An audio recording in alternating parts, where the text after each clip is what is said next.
আগরতলা বিজাব বাণিক 2026 নখা সালচি থামনি বাকি ফাইমানি পাইখা মিয়া 14 তারিখ জানুয়ারি 2026 সাল মারিব আগরতলানি হায়ংরুক হাপানিয়ানি হায়ংরুক 13 নখলাও ফিল 44 আগরতলা বিজাব বাণী नि पाइथाक पान्डाव बर मिया फोरमानि पान्डाव संसाजाखा पान्डाव नारक रांनि मानजाखा मन्त्री सुशांत चौधरी ब पान्डाव मानजानि कगनार थिनि सायखनाराखा बसकांनि सालो हास्तिनि जुदा जुदा कलेज रगनो बिजाब बानि बाबाय ख्लाइमान आब्रति वाद सुमुं दङ हापांनि आबै बाक्सनो बाहायके हांकरताय बखाक्सते बेरे म बाहायनो बिजाब बानि ख्लाइमान आब्रति ब बसकांनि सालो वान सबजांनाय मन्त्री सुशांत चौधरी नो कारिब अ सालो मानजाखा कुचुग्रुं मन्त्री किशोर बर्मन डेपुटी मेयर मनिका दास दत्त हास्ते बेरेबनि हुकुमो नायकलनाय कमिटिनि चेयारमैन सुब्रत चक्रवर्ती आकाशंर ताकलाय बिजाब बारिकनि वानसुमुं कतरंखा बन्दे मातरम सारा बाची बरम याफारमानि पान्डाव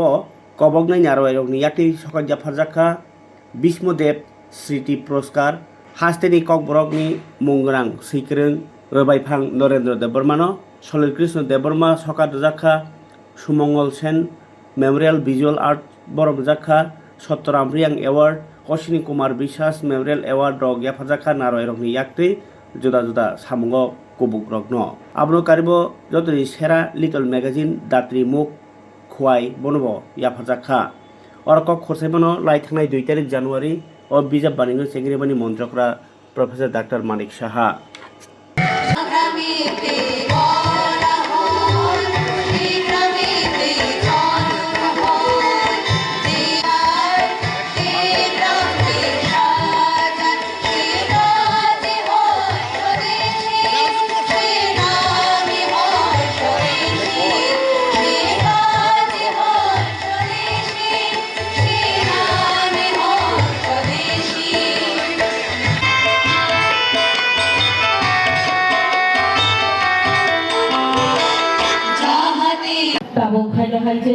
বিশ্বদেব স্মৃতি পুরস্কার এবং বিশ্বদেব মুখোমুখতার প্রথম অবস্থা সেইগুলো সিনি দপ্তর সিনিও মুম্বেনা নরেন্দ্র দেববর্মা মিনিলম ধলেশ্বর আগরতলা বন অমর ইয়াফাজানি তবু ইয়াফারি তবু হাস্তেনি গরম মেলায় উচ্চগ্রহণ ডাকুটি মন্ত্রী মজান কিশোর বর্মন যতনি থানি ইয়াফা করোনা বাকি কইতাও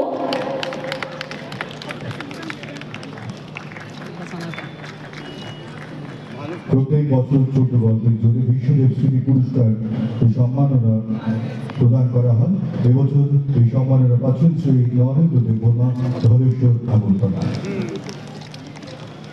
বেলায় খেলো খাতেতেও টাউনি মানে ও শতাব্দ সাংসা সালনি বেমানিয়া আসল কদক মাবড় ও সামন্য তারি থাইবানিয়া গুলো অবহাই সকা বদর বদর ইয়া চান্নানি চোখা বেলায় বেলে কাহামবাই 13 দিন ব্যাপী হাপানিয়া এই আন্তর্জাতিক মেলা প্রাঙ্গণে তথ্য সংস্কৃতি দপ্তর এটার আয়োজক বইমেলা আমাদের মনকে নতুন বইয়ের স্বাদ দেয় জ্ঞান অর্জনের পথ খুলে দেয় এবং আমাদের সংস্কৃতিকে সমৃদ্ধ করে তোলে বইমেলায় এসে পাঠক তার পছন্দের বই খুঁজে পান শিক্ষার্থীরা নতুন বই সম্পর্কে জানতে পারে এবং তাদের জ্ঞান বৃদ্ধি উপলক্ষে বিভিন্ন বই তারা এসে এখানে উপলব্ধি করেন জ্ঞান বৃদ্ধির উদ্দেশ্যে বইমেলায় প্রতিটি স্থলে থাকে হাজারো বইয়ের সমাহার যেমন গল্প ছোট গল্প উপন্যাস কবিতা প্রবন্ধ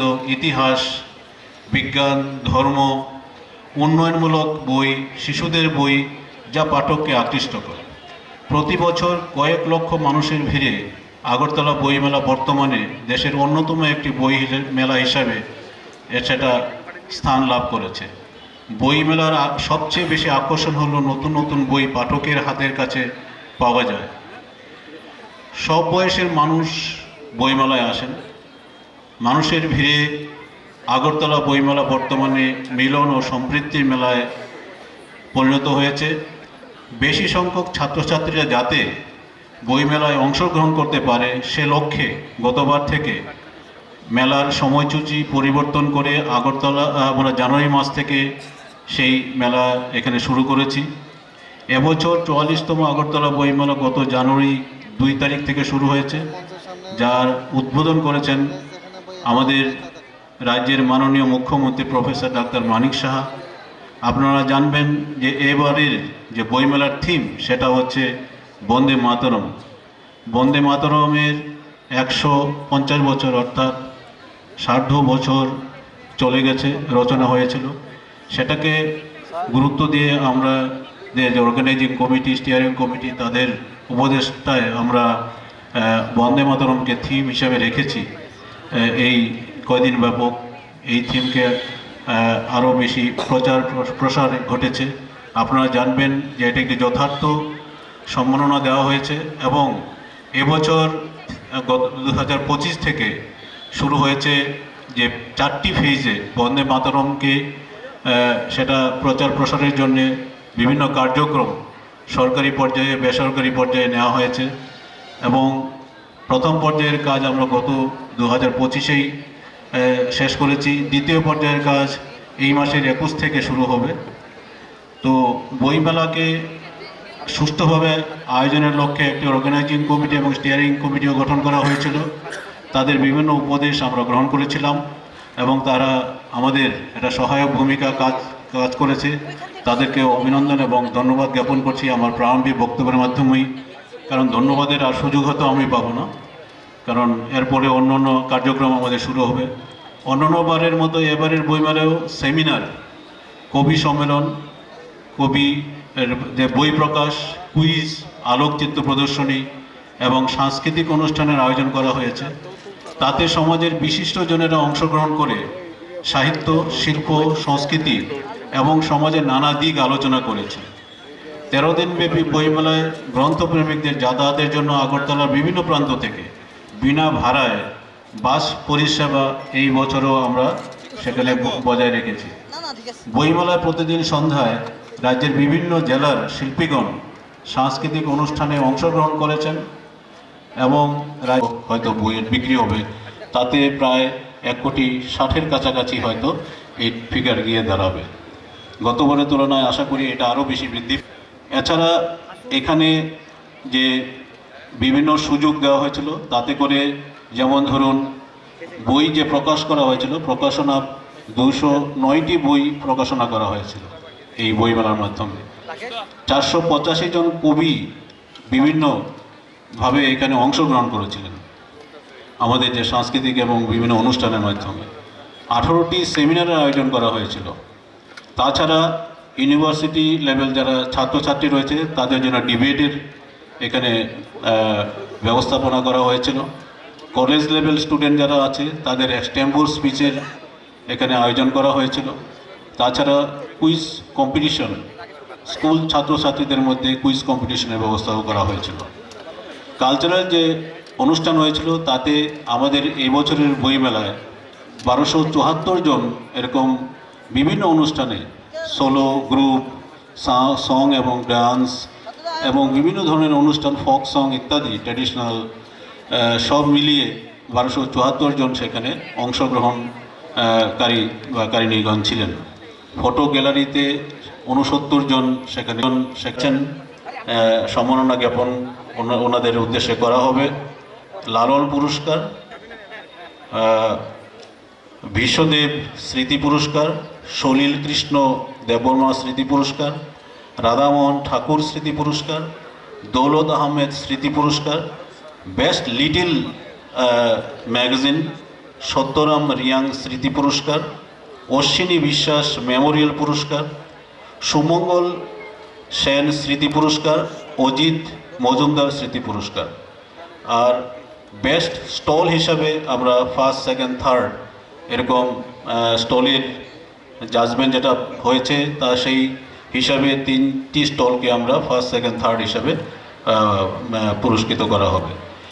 আজকে ডামি চেকের মাধ্যমে তাদেরকে পুরস্কৃত হবে, পরবর্তীকালে তাদের অ্যাকাউন্টে যে অর্থ আছে সেই অর্থ রাশি পৌঁছে দেওয়ার ব্যবস্থা করা হবে। আমরা এই যে অ্যাওয়ার্ড রয়েছে সেই অ্যাওয়ার্ড মানি হচ্ছে 15,000 মিনিমাম, কতগুলি অ্যাওয়ার্ড আছে 21,000 এবং 30,000-এর অ্যাওয়ার্ডও রয়েছে। 2,28,000 টাকার মূল অর্থ রাশি সেই অ্যাওয়ার্ডে খরচ করা হচ্ছে। বইমেলাকে সুস্থভাবে আয়োজন করার লক্ষ্যে আমাদের কে যারা বেশি সহায়তা করেছেন, যে দপ্তর এবং সংস্থাগুলি রয়েছেন তাদের নাম আমি জাস্ট উল্লেখ করছি এই জন্যে যে তাদের ছাড়া আমরা হয়তো এই ধরনের বুক স্টলের এবং এই আয়োজন আমরা হয়তো করতে পারতাম না। এই দপ্তরগুলি হচ্ছে গ্রামীণ উন্নয়ন দপ্তর, গ্রাম উন্নয়ন দপ্তর, আগরতলা পৌর নিগম, ডুকলি পঞ্চায়েত সমিতি, পূর্ত দপ্তর, পর্যটন দপ্তর, জেলা এবং পুলিশ প্রশাসন, যুব বিষয়ক ও ক্রীড়া দপ্তর, বিদ্যুৎ দপ্তর এবং বিদ্যুৎ নিগম, ত্রিপুরা শিল্প উন্নয়ন নিগম, টিআরটিসি, টিইউটিসিএল, ওএনজিসি, হর্টিকালচার এবং শিক্ষা দপ্তর। এই দপ্তরগুলি আমাদের সহায়তা হাত না বাড়িয়ে দিলে আমরা হয়তো এই মেলা যে উদ্দেশ্য সেই উদ্দেশ্যে আমরা হয়তো আয়োজন করতে পারতাম না। আগরতলা বইমেলা ত্রিপুরার সাহিত্য প্রকাশনার ইতিহাস একটি গুরুত্বপূর্ণ প্রাতিষ্ঠানিক ভূমিকা পালন করে আসছে। ত্রিপুরা পাবলিশার গিল্ডের অন্তর্ভুক্ত অনেক প্রকাশকের প্রকাশনা কার্যক্রমের সূচনা ও বিকাশ আগরতলা বইমেলাকে কেন্দ্র করেই সংগঠিত হয়েছে। তাই বলা যায় আগরতলা বইমেলা কেবল একটি বার্ষিক সাধারণ সাংস্কৃতিক অনুষ্ঠান মাত্র নয়, সত্যি অর্থে আঞ্চলিক প্রকাশনা ও পাঠ সংস্কৃতির একটি কার্যকর বিকাশ মঞ্চ। এখানে বিশেষভাবে উল্লেখযোগ্য হল রাজ্যের অন্যতম সরকারি ভাষা ককবরক ভাষা ও সাহিত্যের উন্নয়ন ও বিকাশে আগরতলা বইমেলার অবদান খুবই গুরুত্বপূর্ণ। এই মেলার ধারাবাহিক উদ্যোগের ফলেই ককবরক ভাষায় রচিত কবিতা, গল্প, উপন্যাস ও গবেষণামূলক গ্রন্থসমূহ পাঠক সমাজ ও শিক্ষাক্ষেত্রে সুপ্রতিষ্ঠিত স্থান লাভ করেছে। আগরতলা বইমেলা ককবরক, চাকমা, মণিপুরী ও অন্যান্য সংখ্যালঘু ভাষা ও সাহিত্যকে প্রান্তিক অবস্থান থেকে উত্তরণ ঘটিয়ে মূলধারার সাংস্কৃতিক পরিসরে অন্তর্ভুক্ত করতে সহায়তা করছে। এইভাবে আগরতলা বইমেলা প্রকাশনাকে নিঃস্ব বাণিজ্যিক কর্মকাণ্ডের সীমা অতিক্রম করে একটি সামাজিক ও সাংস্কৃতিক পবিত্র দায়িত্ব হিসেবে প্রতিষ্ঠিত করেছে এবং ভাষা পরিচয় ও বৌদ্ধিক আত্মসম্মানের ধারাবাহিকতা রক্ষায় গুরুত্বপূর্ণ ভূমিকা পালন করছে। এই প্রেক্ষাপটে আগরতলা বইমেলাকে আঞ্চলিক ভাষা ও সাহিত্যের উন্নয়ন ও বিকাশে সুদূর প্রসারী ও কার্যকর ইনকিউবেটর বলা যেতেই পারে। নমস্কার।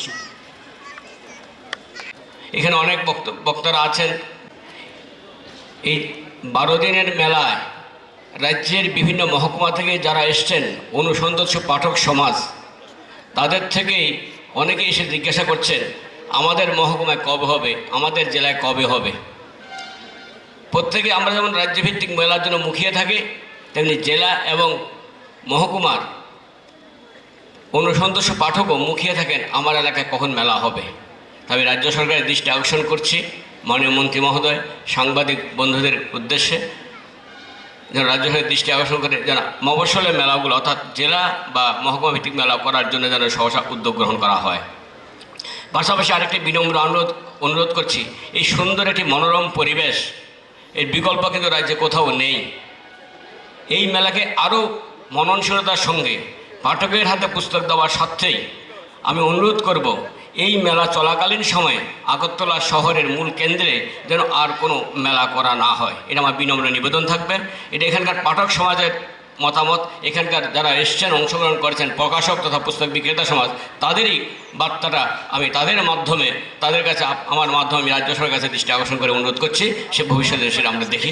নমস্কার সবাইকে। The all Tripura book sellers and publishers অ্যাসোসিয়েশনের পক্ষ থেকে এবং আমার ব্যক্তিগত থেকে হার্দিক অভিনন্দন। নমস্কার।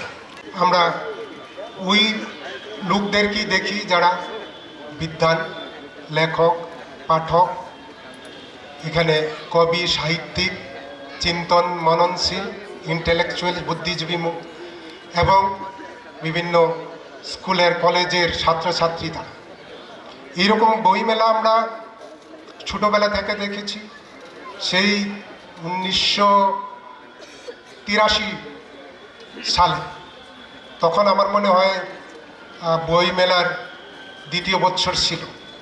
তখন আমরা গিয়েছিলাম সেই উমাকান্ত আমাদের রবীন্দ্র ভবনের সামনে যে চিলড্রেন পার্কের সামনে হতো সেই যে বইমেলা, এবং তার পরবর্তী বিভিন্ন সব বছর আমরা অপেক্ষা করতাম কখন বইমেলা আসতো, এবং তার জন্য আমরা আমাদের যে পকেট মানি, সেই 6 মাস ধরে পকেট মানি আমরা সেভ করতাম যে বই কেনার জন্য, নতুন নতুন বই, নতুন নতুন যে পাবলিকেশন, সেইগুলির জন্য অপেক্ষা করতাম। এবং সেই যে 1983-র যে বইমেলা এবং আজকে 2026-এর যে বইমেলা, আমরা যদি তুলনা করি দেখি দিন রাত পার্থক্য, দিন রাত ফারাক। তখন খুব ছোটোখাটো ছিল, সেই রকম জাঁকজমক ছিল না, পাবলিশারের সংখ্যাও খুব কমই ছিল, পাঠকবর্গও খুব কমই ছিল। কিন্তু এখন দেখি হাজার হাজার না, এখন লক্ষ লক্ষ লোক আমি মনে করি ত্রিপুরার এই যে বইমেলায় আসে যায়। এবং এই বইমেলার থ্রুতে আমাদের যে ককবরক ভাষাভাষী, আমরা তখন দেখতাম বইমেলায় ককবরকের বই পাবলিশ হতো কিনা, 1-2টা এরকম ছোট্টখাটো ছিল। এবং সেখানেও বইমেলার যে গ্রন্থগুলি, বইগুলি খুব একটা বুকলেট, যেটা গেল পুস্তিকা, সেই রকম বই পাবলিশ হতো। কিন্তু আজকে প্রায় 44 বছর পর, 43-44 বছর পর দেখি ককবরকের বিরাট একটা গ্রন্থ, যে বইমেলার যে সম্ভার, যে সম্পদ, সেটা বিরাট হয়েছে। আমরা দেখি প্রায় 10-15টা বই শুধু ককবরকের মেলার জন্য, ককবরকের যে